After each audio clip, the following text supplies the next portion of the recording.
We're just back from our 1 week holiday on P&O Iona. We went for 7 nights. We went to northern Spain and France, and we went in April time when the kids were at school. The last time we went on Iona, it was just after COVID and it was at 50% capacity. Now, since we've been on Iona last time, we've been mainly on small boats, haven't we? So it was a little bit of trepidation that we went on Iona, but it was a good price. It was £615 per person, £88 per day. Did we regret our decision?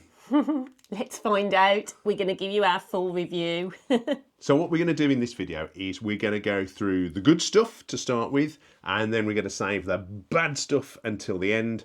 Then we're going to make our minds up. Would we ever set foot on P&O Iona again? So let's start with the good stuff. How about the food? Food. That's what everyone wants to know. Now, we have done a food review on our channel, so we'll only talk about it very briefly here. Yep, very light touch, and just to say, the food is available pretty much whenever you want it, from about 7 o'clock in the morning till 1 o'clock in the morning. Yeah, so just 6 hours that you can't get food, pretty much. Yeah, so that was really good. We never really had to queue either, did we, for very long? No. So that was good. So we booked the main dining restaurants mainly on the app after 6:30. And, you know, sometimes we'd book it at 6:30 and we'd be 34th in the queue. But we got the thing flash up to say our table was ready within 5 and 10 minutes. So even though it looked like you'd be waiting for ages, we never ever did we? No, that was a lot better than I was expecting. We've queued for longer to get into the dining rooms, a lot more on other ships. So yeah, that was a pleasant surprise. The food that we had, I thought, was of a decent quality. It was always hot. Yeah, one thing I did like was the keys. Obviously, you've got the buffet, you've got the main dining room, but you've also got the option of the keys with 3 different sort of serving stations, and at breakfast they serve 3 different things, and during lunch and the evenings you can get 3 different things there. So it's fish and chips, which is the best at sea in my opinion. Ooh. It is very good, and that was nice. We went there on our embarkation day. Highly recommended. Make sure you get some curry sauce with it and a pickled onion, because Lisa didn't get me a pickled onion and I still haven't forgiven her for it. There's also the olive grove that you can dine in. There are a few items that are of extra charge, but there's a lot of things you can pick on there that are just included in the price of the cruise. But you do have to book it as soon as you get on. It gets full up really quickly. But that's a nice place to eat, nice atmosphere. Food was good in there.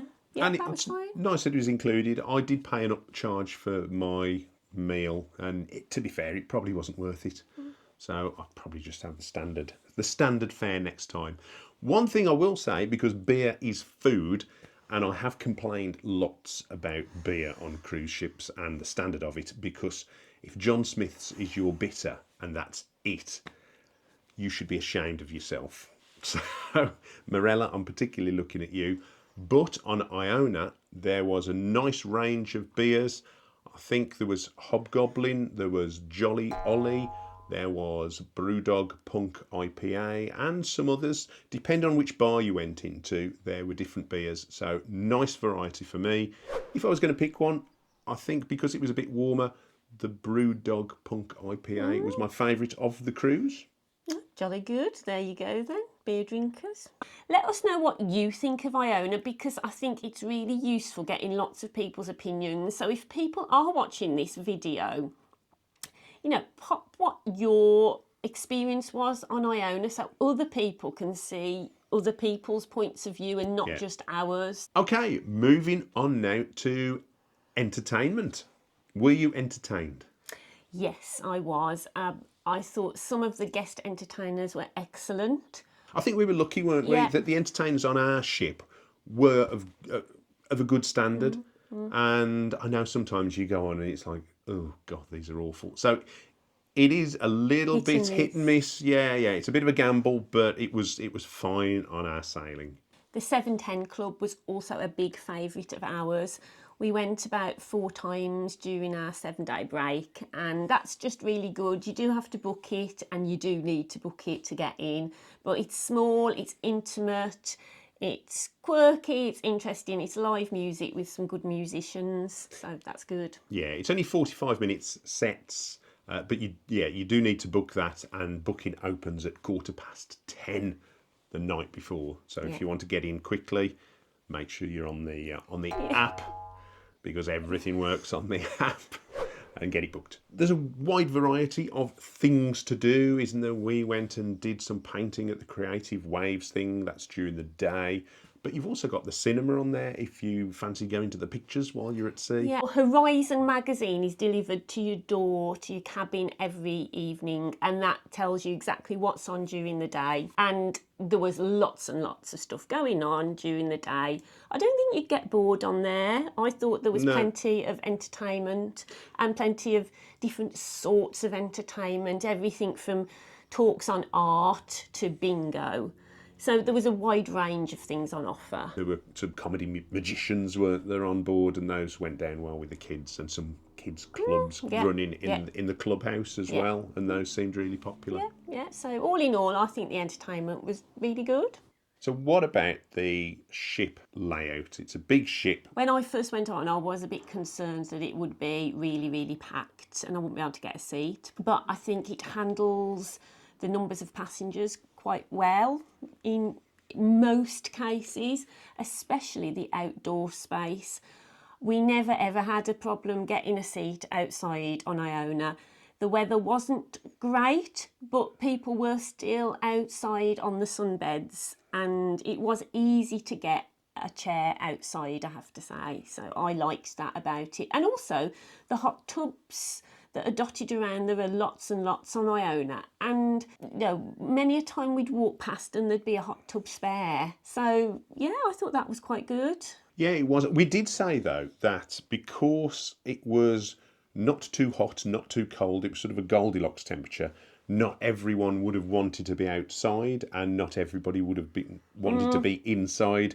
So we did wonder if that being the case, that's why it felt as if there was lots of room for everybody, that you've got sort of half people outside, half of the people inside, and not everybody wanting to go into the same place at the same time. So that is a consideration when you book your cruise. Is it going to be a really boiling hot one or a freezing cold one? When if everyone it's goes inside. If it's one in the middle, it's probably better. Yeah, make sure the weather's changeable. It's also a ship that I found quite easy to navigate. There's plenty of signs around telling you where things are, which way to go. Once you get your bearings, it's fairly easy to know where you're going compared to some ships where, you have to go down before you can get up, and odd layouts. It's an easy layout, isn't it? And I would say generally the ship was immaculate, very clean. Yeah. Cabin was very clean and perfectly adequate. Not the best storage space, certainly for a fortnight's cruise, but for a week it was great for us. Yeah, but I had no problems with the cabin at all. It was fine. Handwashing facilities, those were very good. Yeah. Going into the buffets, there were sort of washing facilities, there was sanitizer there, which is great as long as people use it. There were seats available for most of the theatre shows, even though people had said, you have to book the theatre shows in advance. And they did look as if they were all fully booked on the app.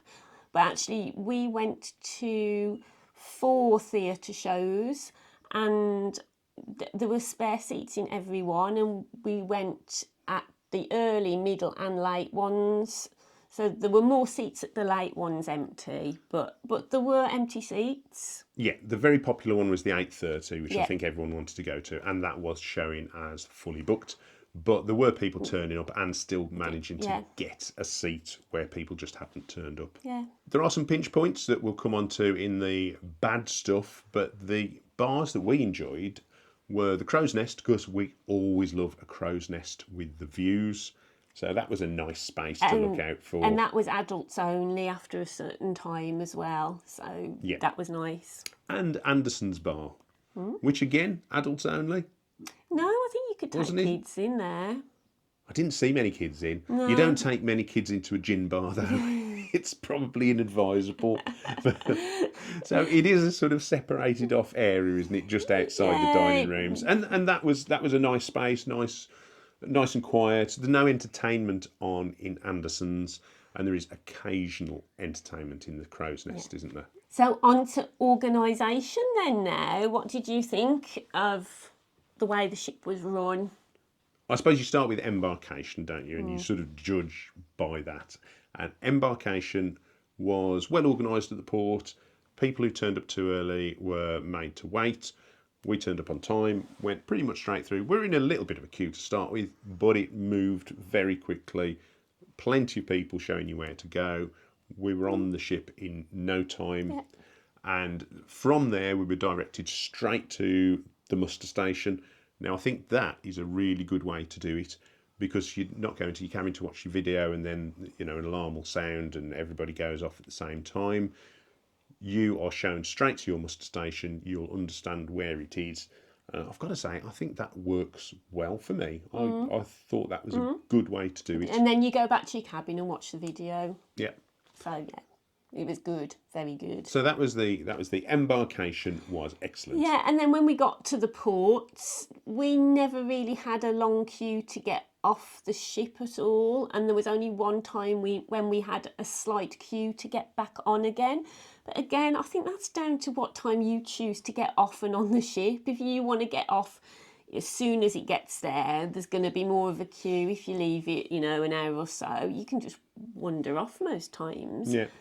So I think that's sort of out of control of the staff. It's just down to volume of numbers and when he's popular. But they moved people along very quickly, so that was it was good. easy. Also, there were no sort of unnecessary announcements across the tannoys, were there? Every few hours, like on some ships. We were never woken up with an announcement in our cabin. No, but communication was also quite good through the Horizon magazine. All the information that you need to know is in there. What you need when you get off into the port the next day. Do you need to take passport, photo ID? What sort of stuff do you need to take with you? So we've got on. Let's get off. Yeah, getting off. How was that? Well, a couple of days before we were due to disembark, you get a letter into your cabin and they tell you what time slot you've been allocated to disembark the ship. Now, we saw that we'd been allocated the last but one time, which was something like, I think it was 10 to 10. You'd got to be out of your cabins, was it by 8 o'clock, I think? Yeah, it was relatively early. I'll pop up on the screen now what time you needed to vacate your cabin. But when we found that out from that letter, we decided that we were going to self-disembark, which means that you don't put your luggage outside your cabin the night before, that you have to be able to manage to take all your luggage off with you. Now, we did that, and for us, it was fine. There was absolutely no issue at all, but when we talk about the bad things in a bit, I will mention something to you about that. Bearing in mind, we were on the 15th floor. We were on the 15th floor. But we chose to get up very early, I think something like 6 o'clock. Yeah. Had our breakfast at 6:30, and at 7 o'clock we were off the ship. And we were actually home at the time we should have just been getting off the ship. So it worked really, really well for us. And you didn't have to go to reception and tell anyone that you were going to choose to disembark. You just do that. Whereas I know I've been on some ships where you have to go and register at reception if you want to self-disembark, which I always think is a bit of a pain. Yeah, it's like you've got to go and tell a grown-up. Yeah. So that worked really well for us. Yeah. May not work well for everyone, and we'll come into that later. Now we're on to the not so good things. The bad stuff. Naughty P&O, bad P&O. So we started with food, so let's look at the bad stuff with food. Okay, so for me, the buffet wasn't great. Again, this is just my personal opinion. I felt that the buffet was always quite busy and very noisy. There were a lot of children which we'll talk about as well later, on our trip. And that's where families tended mainly to eat. So, yeah, it was always, there's lots of shouting, and it just wasn't a quiet, nice place to sit. Yeah, one night we decided we were going to have our evening meal in the buffet, and we went there, and it just wasn't a pleasant atmosphere, was it? It was far too noisy. Another thing I found was on the late night snacks, the choice was just really odd. It was a real odd collection of things and not particularly very appetising. I did go along a few times and it was the same. It was like, okay, I'll have a couple of things or a biscuit or whatever. And yeah, that wasn't particularly appealing to me. No. Service across the restaurants, I've got to say, was fair but inconsistent. It wasn't bad. I know this is the bad section, but what I would say is service across the restaurants was inconsistent. We thought if we went to a small restaurant, we'd probably get a little bit better service, but that wasn't actually the case, was it? No. And that really surprised us. The best service was in the biggest restaurant, the Pearl. There were some staff who were absolutely great. I think Juvie, our cabin steward, there was a lady called Roro in one of the restaurants. That was in Coral Restaurant. Yeah. And Ryan, Pearl, in Pearl Restaurant, who served us for breakfast one day. Those were staff who were exceptional and deserve special mention. Yeah. And we did fill in the form at the end of the holiday mentioning those staff as well. Yeah, because that is very important. Yeah, we always do that. But apart from those, staff got on with their jobs and were efficient and functional. Yeah. But it wasn't that friendly service that we've encountered on some of the smaller ships. Yeah. I think they were busy. They probably didn't have that time for the engagement. So probably no fault of the staff. No, not at all. But that's the way that the ship is set up and the expectations that are put on the staff. Yeah. The other thing that I didn't particularly like were the desserts on this ship. They looked okay, and then when you put them in your mouth, they were just tasteless, in my opinion. Something I didn't like was that it was all freedom dining. Yeah. I like fixed dining. Just so you know, there's no fixed dining on Iona. The bad about entertainment. So what I didn't particularly like about the entertainment was 2 weeks before we went on the cruise, it said you needed to book your theatre shows. So I did, and I booked them all. But, 2 weeks in advance, you don't know what you want to be doing on that night. I like to be able to just go out of an evening and decide what I want to do and where I want to go. And you are encouraged to book your shows.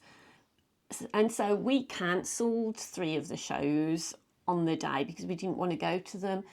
And like we said earlier, there was always space actually in the show. So I'm not really sure why P&O still get you to do that. It doesn't have that free-flowing, easy atmosphere. It's very much, you need to book for the 710 Club. You need to book for the theatre. You need to book for your meal. Everything needs to be planned and organised, and I know that probably helps with the running of the ship, but it doesn't necessarily make for that sort of more relaxed, we're on holiday, we'll do what we feel. Do you feel like eating now? Yeah, we'll wander along to eating. The 2 venues that I really, really didn't get on with, particularly for entertainment purposes, are, number 1, the Atrium. They would stick a busker on in there, and it's not the venue for a busker. You've got jingly jangly guitar going up 3 stories, bouncing off everyone. You can hear loads of background chatter across 3 stories. You can hear clanging of crockery from the restaurant, and it's just not an entertainment venue. It's a nice space, but it's not an entertainment venue for me. That was a poor place to put entertainment on. And that brings me on to another place where it's poor entertainment value for me. And that is putting on music in the SkyDome and bands on in the SkyDome. We saw a singing group in the theatre who were very good. We saw them in the SkyDome, and it's like having a karaoke in a greenhouse. It just resonates, and the sound is terrible in there. Now, they had the silent disco in there. That worked really well. And in the daytime, it was a great space for families because you've got everything there. You've got your pools, you've got sun lounges, you've got food, you've got drink, you've got bars. Everything that you could possibly want is there during the day. But it's not an entertainment venue. And I know they put some of these weird shows on, don't they? The sort of We never went to see any acrobatic of those. trapeze things Yeah, and so we can't birds comment. coming out of eggs Yeah, and stuff like that. we don't know. It just didn't appeal to us, did it? So now we'll talk about the ship layout and venues, which we've sort of started talking about with the SkyDome. So we'll carry on from there. Oh yeah. Yeah. Sorry, I'm just premature these days. The SkyDome tended to be the place where families did congregate, and it was a space where there were lots of children. So what I would say to you is, if you're booking a cruise on P&O Iona and it is in term time, don't think there's not going to be many kids on there, because there were lots and lots of children on our cruise and it was term time. And that's fine. Yeah. And I hope they all got fined. I understand why people do it. I make no judgment on that, but We took our kids out of ours school. out. All I'm saying to you is, if you're expecting it not to be like that, I think you will have a shock. Yeah, the Clubhouse seemed to be another venue where there were lots and lots of families with kids running around on the dance floor of an evening. The Clubhouse reminded me of the Butlins and Haven clubhouses. Yes. When we Yeah, used yeah. to go when our kids were little. It was that sort of vibe to me, that And that's campsite, holiday camp. And that's not to say It's not- we're not saying this. P&O is like Butlins at sea. no. We love Butlins. Yeah, We've yeah. been and had some great holidays, but that is the space and that is how it's used. Yes, yeah. There were lots of, in the daytime, there were lots of kids' clubs held in that clubhouse area. It was always very difficult to get a seat in there of an evening, and they did have things like the magicians and the comedians on in there. Again, I mean, they had the band Pulse on in there, and they were fine, weren't they? They were very good. A decent enough Yeah. band. We did pop and see them, but we sort of just walked in and walked out because there wasn't any seats at any time, apart from around the side where you're watching the entertainment on a little screen. And actually, that wasn't too bad. Now I'm going to come on to the two things that for me were the worst things about this cruise. What? It gets worse? The two worst things. First one were the lifts. We were at the forward bit of the ship, and there were 8 lifts, and I think half of them weren't working. Yeah, there were definitely 4 of them not working most of the time. Now, this is a big, big ship, and the stairs are big, big stairs. So normally we always walk on a ship, always. And on this ship, we did the same. We always walked, because the lifts were absolutely packed and people were waiting a long, long time for lifts. And I felt really, really sorry for people with mobility issues, couples with children in prams, people in wheelchairs, people with, mobility aids. It was hard for them. And a lot of people were using the tricks where even if they were on the top floor and wanted to go down, they'd press that they wanted to go up so they could come down. Everyone was using every trick in the book. Yeah. And it didn't matter. Every lift stopped at pretty much every floor during peak times. And people were getting fed up, and they pressed the button again, and the lift doors would open again, and the people who were packed in the lift would be going like, no, we're full. And that would keep happening. So there was a lot of frustrations with the lift. Not just from us. It didn't really affect us too much. But you can see this is a problem with a lot of people. Yeah. And particularly for people with accessibility issues. And I saw on the Facebook group people complaining about those people who jump in front of them in the queue. Because it's a big space. There's 8 lifts. You're not standing right by the lift. So in terms of queuing, you can get up there. You can be the last to arrive. And you get in. And you People can were still just walking in. nip into a lift. Yeah. So there ought to be, if they're not going to have all the lifts operating, there ought to be a queuing system at least to make it fair. But there was a lot of problems with the lifts, which then impacted what I was talking about, Disembarkation Day. because obviously, if you're on a deck, you got off on deck 6, we were on deck 15, so we'd got to get our suitcases from deck 15 to deck 6, and we knew that what the lift situation was like, so that is why we got up at 6 o'clock and got out of our cabin for 6:15, just so we could get a lift from deck 15 to 6 with no issue, and we managed it.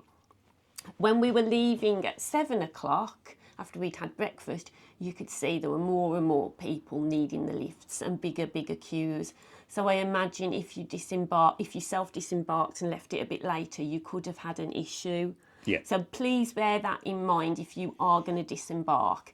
Take into account the lift situation. Yes, definitely. Yeah. And talking of things that weren't working, you had an issue with toilets, didn't you? Yes. So Lisa's toilet issues, she's going to tell you about now. Another issue for me, that the women's toilets that were right outside the Coral restaurant, I think there were 8 toilets there, and on one night there was only one toilet in action. All the ladies were complaining about it, so I never used those toilets again after. So they may have been fixed quite quickly, I don't know, but I did think that it was pretty poor that toilets in an area that would be used such a lot outside of a restaurant were all out of action. So that is something that I thought was poor. Would we ever set foot back on P&O Iona again? Yeah, I definitely would. Yeah, and it surprised us because we weren't perhaps expecting to enjoy a big ship experience. And it's made us think, do you know what? This is fine.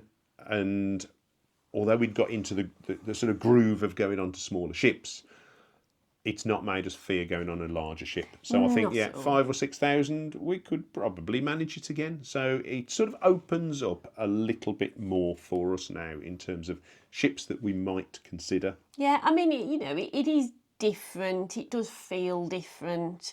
Like we've talked about, the good and the bad things. The thing that I probably didn't touch on in this review was I do think that being on a bigger ship, it's not quite as friendly as being on a smaller ship. When we've travelled on smaller ships, it just feels easier to get talking to people because you see those people night after night. And so you'll say, I saw you last night and you said you were doing this. And you get those little conversations, whereas when you're on a ship with 5,000 people, there's probably people we never ever saw at all during the whole week. So it's a bit more difficult to form relationships, but in some ways you might like that because you might want to go on and not want to speak to anyone, and so there's pros and cons to it. There was a wider demographic as well on there, so there were a lot of multi-generational family groups on there, lots of those friends together, whereas on smaller ships you tend to get more couples in like 50 plus, we found, haven't we, on the the ambassadors and some Fred ships Olsen. We felt as if we'd been the youngest people on there. Yeah, we have. Which is nice. So it was nice that there was a really wide range of people on there, and that's good. We like that. So yeah, you just need to take those things into account if you are thinking about P&O Iona. It's just very, very different to, say, P&O Aurora. Yeah, there are pros and cons with it, and I think it just helps to be aware of those things before you sail. And if something like having to book for everything on an app would ruin your holiday, don't go on Iona. But if you can tolerate that, as we tolerated it, and in fairness, it you didn't have to do it. You could have turned up without booking on an app. You could. I like the reassurance that if I'm going to turn up to something that I have booked and I can go, look, I've booked, rather than be refused. Your name's not on the list, you're not coming in. Which I think would annoy me more than having to book it on the app. Anyway, we're waffling. Thanks. I thought I was talking with sense and making some good points. It's usually you that waffles. It's normally me, I know. I can just see the duration of this video on our camera screen and I'm thinking, I've got to end it now. Oh, I thought this was going to be a 3-hour special. All right then, that's our summary of Iona. I hope it's helped you. If it has, please drop us a comment. And yeah, thank you for watching as ever and join us for our next adventure soon. Thanks. Take care. Take care, bye-bye. Bye.